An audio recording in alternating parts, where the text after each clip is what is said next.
Okay. First set of chords. Now these are cheater chords, and they're if you go get guitar lessons somewhere and you show them these, they will laugh at you and they will tell you that these are not real chords and this isn't how you're supposed to be playing. But I say to them, hogwash. They will charge somebody $70 a month or more to learn absolutely nothing for years because they milk them and milk them and milk them. So what I'm going to show you here is really quick. It's really simple, and you can play in the key of G any song, because once you get a capo, then you can turn the key of G into whatever key you want. You just move it up however many half steps you need to match the key. So what we're going to do is you're going to use your third and fourth finger, ring finger, pinky finger, and you're going to put them on the third fret, the B and the E string, and they're going to stay there for the whole time, the entire time. So G is, and you may know these already to some extent. G is here. You're going to put these two fingers here just like this. And there's a G chord. Remember, that's G. And alphabetically and numerically, we're going to go side by side. So G, we're in the key of G. G is 1. And it's really simple. You use your hand when you do this. People are afraid to use their hand, just like my kids are afraid to use their hand when they're doing math. It's like it's not cheating. G is 1. So it's G, starts over at A again, B, C, D. Right now we're going to go to 5. But G, A, B, C, D. 1, 2, 3, 4, 5. The 4 chord is a C. The 5 chord is a D. The 2 chord is an A minor. The 3 chord is a B minor. So it's major, minor, minor, major, major. So G, again, it's like this.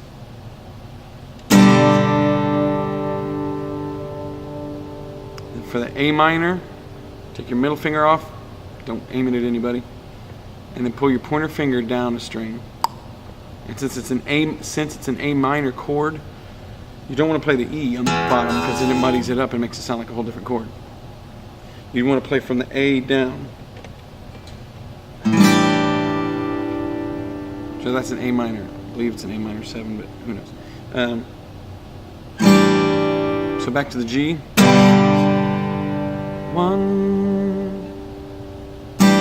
2. And I'll put my middle finger up here just to mute that E string. So I can just hit. Not have to worry about aiming and strumming down from the A down. So, there you go.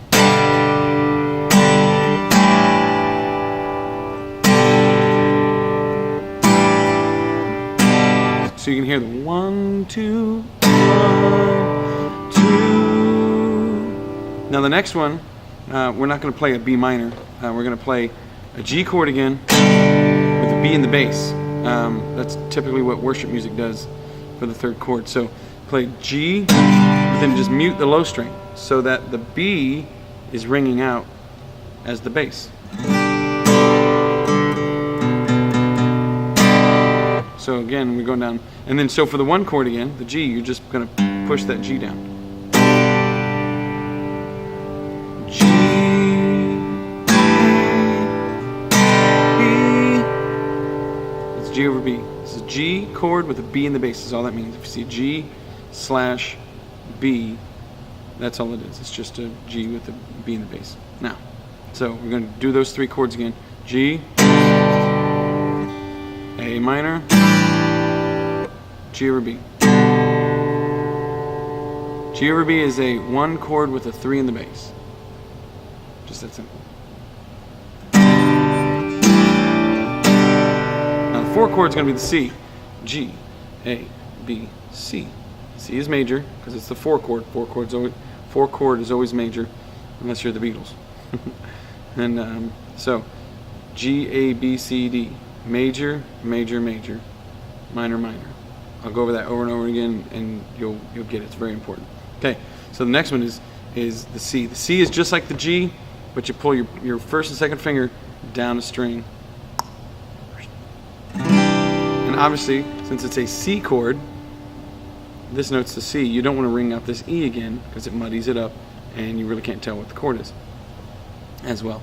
So what I do is I just take my middle finger there and watch. I just touch that string. so it mutes. And the next one rings, the C. So.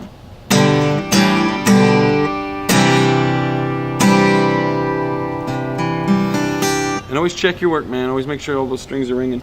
Don't ever wimp out. Make sure that you're squeezing nice and hard.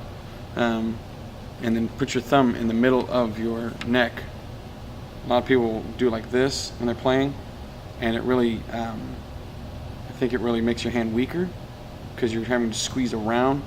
This right here gives you more strength, and you'll get your notes better. This really comes in handy if you learn how to do this at first. It really comes in handy when you start playing bar chords, and you need that extra strength when you're dropping down major chords.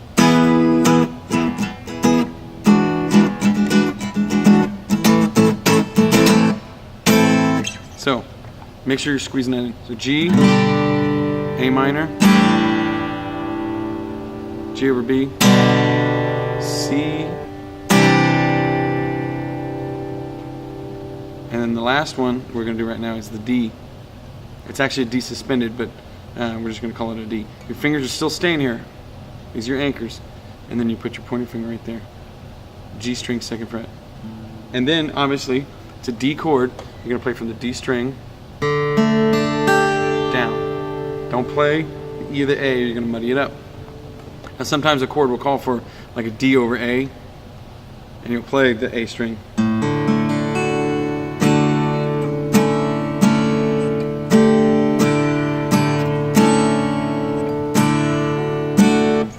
Okay, so that's your D, the D sus. It's the 5 chord.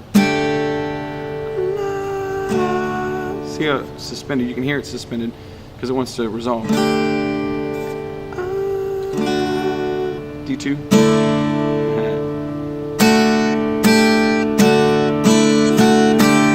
Okay, so G, A, B, C, D.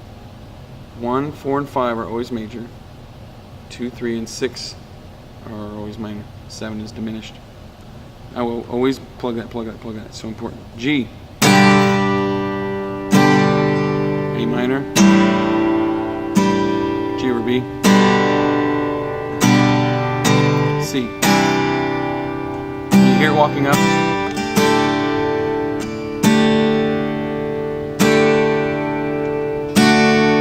G took my pinky out. So that's those chords. So practice those a bunch.